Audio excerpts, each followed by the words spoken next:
assassine, nous ne serons pas complices. Israël assassine, nous ne fermerons pas les yeux. Israël assassine, nous ne fermerons pas les yeux. Stop au génocide, sanctions contre Israël. Stop au génocide, sanctions contre Israël. Stop au génocide, sanctions contre Israël. Stop au génocide, sanctions contre Israël. Stop, stop, stop. Stop au génocide. Stop, stop, stop. Stop au génocide. Gaza, Gaza, cessez-le-feu immédiat. Gaza, Gaza, cessez-le-feu immédiat. Sanctions, sanctions contre les assassins.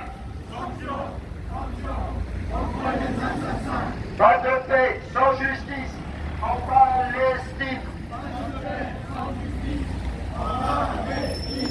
Justice, justice pour la Palestine.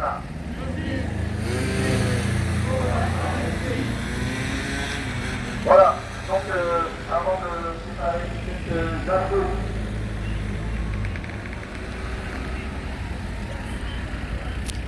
On est sur le plateau.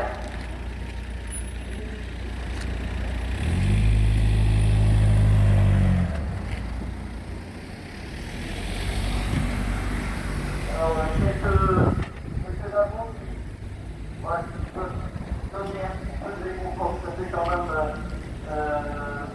plus de 6 mois qu'on réunit à peu près une centaine de personnes, une centaine de personnes, voilà, pour rentrer cette place à la Lyon, ailleurs dans le monde, ça se passe. Excuse-moi, je suis passée devant. Non, non, non, du tout.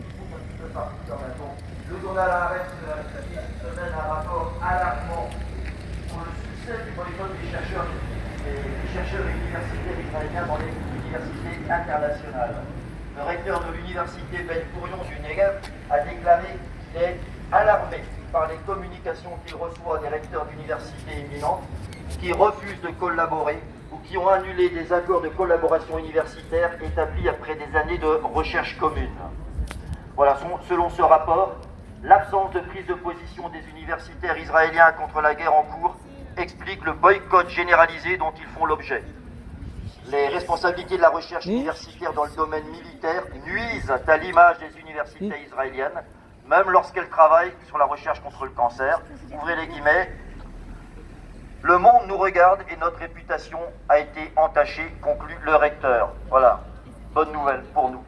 À Strasbourg, cette semaine, un article des dernières nouvelles d'Alsace qui fait état d'une petite manifestation, mais une manifestation importante, d'une vingtaine de personnes rassemblées à l'appel du psychiatre strasbourgeois très connu localement, Georges Federman, juif, qui a lancé un appel à d'autres personnalités juives de Strasbourg. Ils ne sont pas tous exactement du même avis sur la situation, mais ils sont tous animés par une volonté commune en se retrouvant donc devant le Parlement européen, stopper la guerre à Gaza qui a fait des milliers de victimes palestiniennes.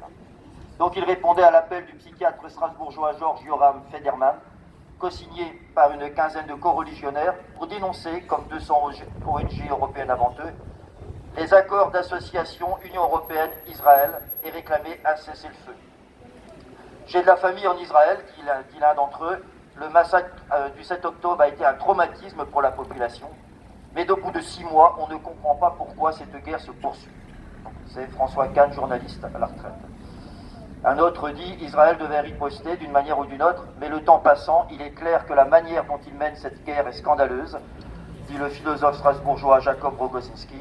C'est un massacre de masse. » Il rappelle que l'Union européenne est le premier partenaire commercial d'Israël, que l'accord d'association qui avait été signé en 1995 l'avait été avec le Premier ministre israélien Yitzhak Rabin, et qu'il est entré en vigueur depuis 2000, mais que cet accord se réfère à la Charte des droits de l'homme des Nations Unies. Et ils disent que cette manifestation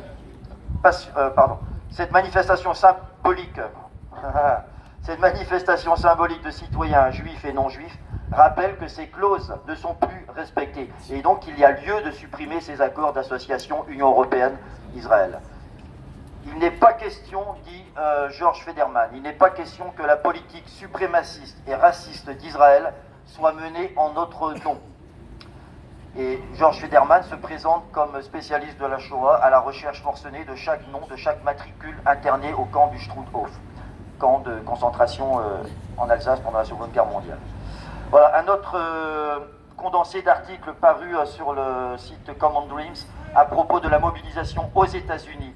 Et le lien avec Strasbourg, c'est que c'est là aussi la mobilisation de survivants de l'Holocauste, ou d'enfants de survivants de l'Holocauste. Des rescapés, donc, et des enfants de rescapés qui manifestent contre le génocide à Gaza et qui surtout viennent en encouragement aux étudiants en lutte dans les différents campus américains. Donc un survivant de l'Holocauste opposé à la guerre d'Israël contre Gaza déclarait mercredi aux étudiants américains qu'ils sont du bon côté de l'histoire et que la vague mondiale de manifestations contre le massacre et la famine des Palestiniens forcera bientôt les dirigeants occidentaux à faire face à leur complicité dans le génocide. Stephen Kapos, 86 ans, avait 7 ans en 1944 quand il a été séparé de sa famille lors de l'extermination nazie des Juifs de sa Hongrie natale. L'essentiel de sa famille a été assassiné pendant l'Holocauste.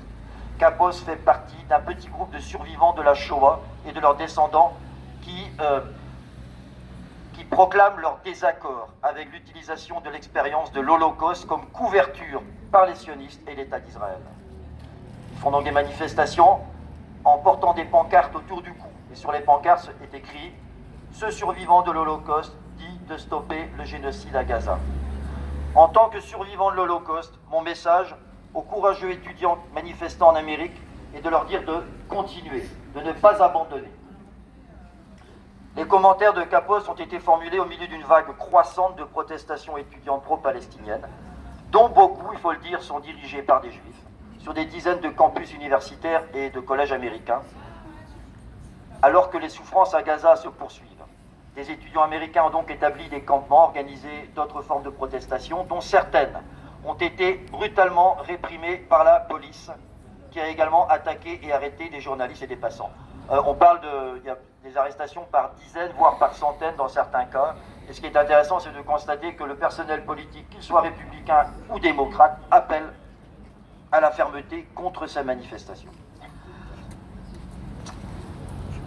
Alors, Kapos déclare « La façon dont le gouvernement israélien utilise la mémoire de l'Holocauste pour justifier ce qu'il fait aux Gazaouis est une insulte à la mémoire de l'Holocauste. » Ah oui, il réagissait à une intervention de Benjamin Netanyahou qui sommait les autorités américaines de faire cesser les troubles dans les universités en parlant de foule antisémite, bien sûr.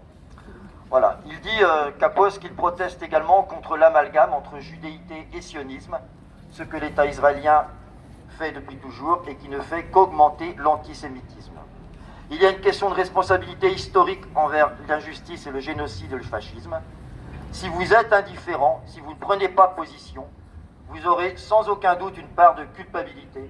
Et je pense qu'il est impératif d'affirmer votre opposition si vous ne voulez pas être, si vous voulez être sans culpabilité lorsque l'histoire jugera ce qui se passe. Voilà. Pour finir ce petit point sur la semaine, un petit résumé d'un appel des chercheurs d'un certain nombre de chercheurs français du CNRS au boycott. Le 2 mars 2022, donc c'est écrit au président du CNRS, le 2 mars 2022, 6 jours après l'invasion de l'Ukraine par la Russie, le CNRS réagissait de manière claire et condamnait avec la plus grande fermeté l'invasion de l'Ukraine par la Russie. Le CNRS notait qu'il n'était pas acceptable qu'au XXIe siècle un tel conflit puisse voir le jour, et le CNRS insistait sur le fait que la science n'a pas de frontières, mais les valeurs que toutes les communautés scientifiques portent et partagent ne peuvent tolérer cette guerre. Et le CNRS, donc en 2022, joignait l'action à la parole, ouvrez les guillemets. Le CNRS suspend toute nouvelle forme de collaboration scientifique avec la Russie et annule tous les événements scientifiques à venir impliquant la Russie. Donc, les chercheurs qui signent cet appel font remarquer que plus de 6 mois après le commencement des bombardements civils à Gaza, le constat de multiples violations du droit humanitaire international par des experts indépendants des Nations Unies, après l'ordonnance émise par la Cour internationale de justice du 26 janvier 2024, attestant d'un risque plausible de génocide, le CNRS ne prend pas la parole, le CNRS reste muet, le CNRS ne dit rien. Donc, je vais résumer un petit peu leur appel. Ils exigent que le CNRS se positionne sur ce qui se passe en Israël. Ils exigent que le CNRS dénonce les accords de partenariat, notamment en matière, mais pas seulement, en matière militaire et en matière de défense. Et ils en arrivent donc voilà. Ils exigent le cessez-le-feu immédiat et permanent, bien sûr. Ils exigent que le CNRS publie et expose tous les accords de collaboration avec les institutions israéliennes, qu'il s'agisse d'entreprises ou d'institutions universitaires de recherche, impliquées dans l'industrie de guerre et d'armement, ainsi que dans les dispositifs participant à l'occupation et la colonisation des territoires palestiniens occupés de Gaza, de Cisjordanie, de Jérusalem-Est. Ils exigent que le CNRS annonce la suspension de tous les nouveaux accords de collaboration scientifique avec Israël et annule tous les événements scientifiques à venir impliquant des institutions israéliennes, comme il l'avait fait pour la Russie en 2022. Ils exigent que le CNRS développe des accords de coopération avec les universités palestiniennes en vue de soutenir la reconstruction du tissu académique des territoires sous occupation et de préserver la pluralité d'une recherche indépendante. Oui, parce que ils rappellent aussi dans leur texte que Israël a aussi totalement détruit à Gaza les universités, tout ce qui est recherche, les musées, tout ce qui fait la culture et la science, et que ce n'est pas innocent. Voilà. Pour terminer, voilà, je veux dire que les choses bougent. Le CNRS, vous êtes aussi au courant qu'à Sciences Po Paris, il y a des mouvements, et qu'on en reste quand même. Et l'exemple du dernier appel est particulièrement probant sur 2 poids, 2 mesures. La Russie, l'Ukraine d'un côté, le CNRS réagit immédiatement. Gaza, 6 mois de destruction, personne ne réagit. Voilà, donc on vous donne rendez-vous la semaine prochaine. J'ai compté tout à l'heure un par un là-haut. On est une petite centaine encore aujourd'hui, au bout de 6 mois de présence. Voilà, c'est vrai. On continue. À la semaine prochaine.